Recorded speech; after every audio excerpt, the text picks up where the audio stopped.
দীর্ঘদিন ধরেই মানুষের সেবায় ব্রতী রামকৃষ্ণ মঠ এবার তাদের উদ্যোগে উত্তর কলকাতার গোকুল মিত্র লেনে খুলল দাতব্য চিকিৎসালয়। রামকৃষ্ণ মঠের তরফে নাম রাখা হয়েছে সারদা চ্যারিটেবল ডিসপেন্সারি। সমাজের গরিব দুস্থ মানুষদের পাশে দাঁড়াতে বিনামূল্যে দাঁতের চিকিৎসার ব্যবস্থা করা হয়েছে এখানে। উত্তর কলকাতায় এই বিশিষ্ট আশ্রমটিতে আজ একটি নতুন অধ্যায় সংযোজিত হল। আধ্যাত্মিক সেবার ক্ষেত্রে চ্যারিটেবল ডিসপেন্সারি দাতব্য চিকিৎসালয়। উত্তর কলকাতাতে প্রচুর লোক আছেন যারা বিনা চিকিৎসায় তাদের অকালে প্রাণ চলে যায়। এই দাতব্য চিকিৎসালয় অনেক লোককে সেবা করবে। বৃহস্পতিবার থেকে সপ্তাহে 3 দিন এখানে চিকিৎসা করাতে পারবেন সাধারণ মানুষ। বুধবার উদ্বোধনী অনুষ্ঠানে উপস্থিত ছিলেন কলকাতা হাইকোর্টের অবসরপ্রাপ্ত বিচারপতি শ্যামল সেন সহ মঠের মহারাজরা। সুকান্ত মুখোপাধ্যায়, এবিপি আনন্দ, কলকাতা।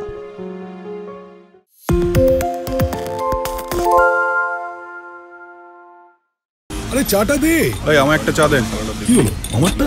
বাংলা পক্ষপাত চায় না, বাংলা খবর চায়। বাংলা খবর, বাংলার খবর। বাংলা ঝামেলা চায় না, বাংলা খবর চায়।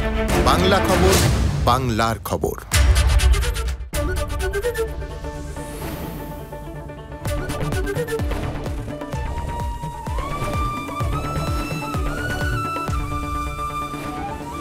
এবিপি আনন্দ, এগিয়ে থাকে, এগিয়ে রাখে।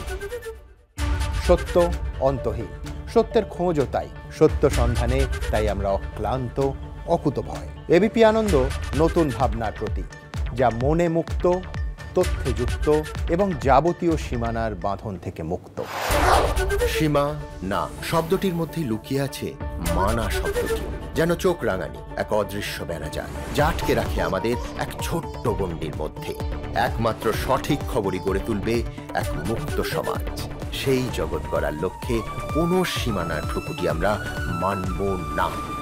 এবিপি আনন্দ, এগিয়ে থাকে, এগিয়ে রাখে।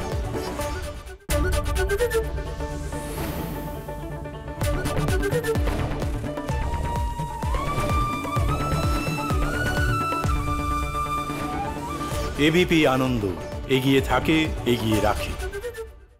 সত্য অন্তহীন, সত্যের খোঁজও তাই, সত্য সন্ধানে তাই আমরা অক্লান্ত, অকুতভয়। এবিপি আনন্দ নতুন ভাবনার প্রতীক, যা মনে মুক্ত, তথ্যে যুক্ত এবং যাবতীয় সীমানার বাঁধন থেকে মুক্ত। সীমা না শব্দটির মধ্যে লুকিয়ে আছে মানা শব্দটি, যেন চোখ রাঙানি এক অদৃশ্য বেড়াজাল, যা আটকে রাখে আমাদের এক ছোট্ট গণ্ডির মধ্যে।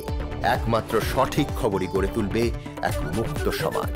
সেই জগৎ গড়ার লক্ষ্যে কোনো সীমানার ঠুকুটি আমরা মানব না। এবিপি আনন্দ, এগিয়ে থাকে, এগিয়ে রাখে।